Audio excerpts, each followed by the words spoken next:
The emergency authorization of Johnson & Johnson's COVID vaccine means that there are now 3 different vaccines that will be available to Americans in the weeks and months ahead as we try to finally take control of the pandemic.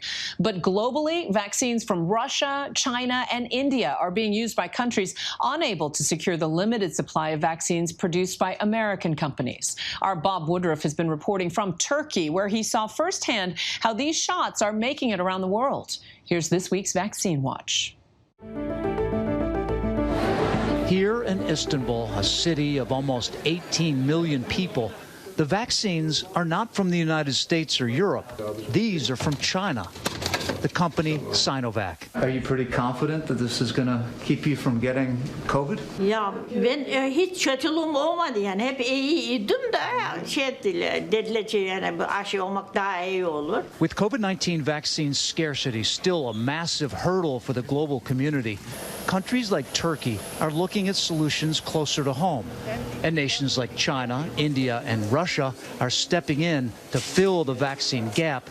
It is a form of diplomacy as they seek influence on the world stage. In fact, Turkey has a history of relying on Chinese vaccines, according to doctors there. In fact, for a long time, we used to use different vaccine of Sinovac in Turkey, especially childhood vaccinations.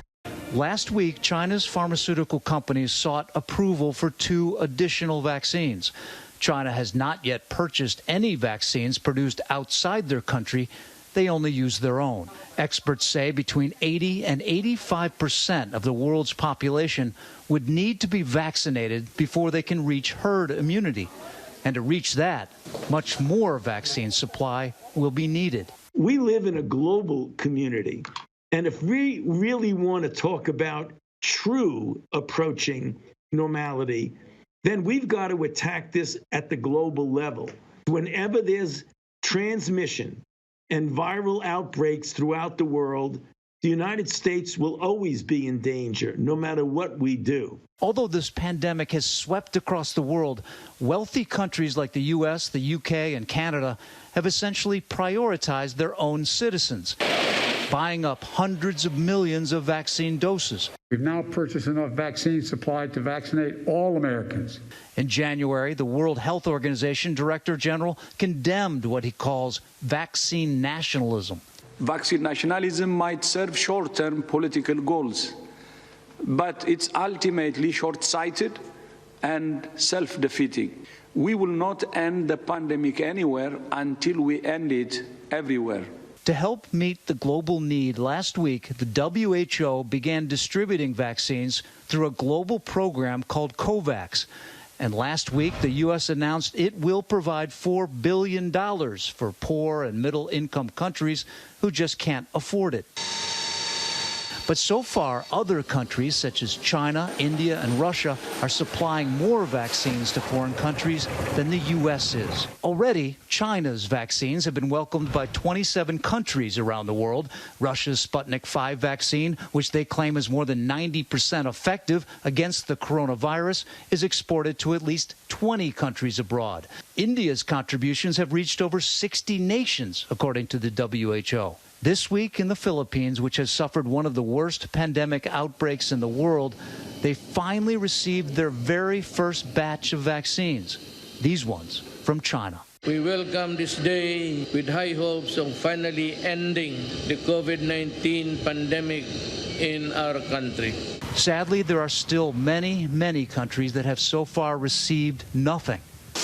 But Russia, India, and China are still facing an uphill battle when it comes to trust.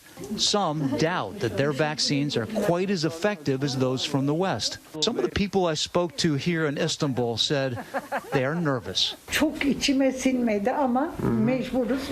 Devlet, hükümet onu getirdiği için yapılmak mecburiyetindeyiz. Do you think it'd be better to get some of the ones from America? Yani Amerika'dan gelse daha tercih ederdim. Tercih. Aynen. Bu mu? Ha, bu. Amerika veyahut İngiltere. No Çin. No İran, no. For now, the urgent need for more vaccine supplies remains in the forefront, which the WHO predicts will remain a problem at least until the end of the year. More vaccines are being developed approved and produced. There will be enough for everyone. But for now, and for the rest of this year, vaccines will be a limited resource. We must use them as strategically as we can. I'm Bob Woodruff in Istanbul, tracking the vaccine. Hi, everyone. George Stephanopoulos here. Thanks for checking out the ABC News YouTube channel. If you'd like to get more videos, show highlights, and watch live event coverage, click on the right over here to subscribe to our channel. And don't forget to download the ABC News app for breaking news alerts. Thanks for watching.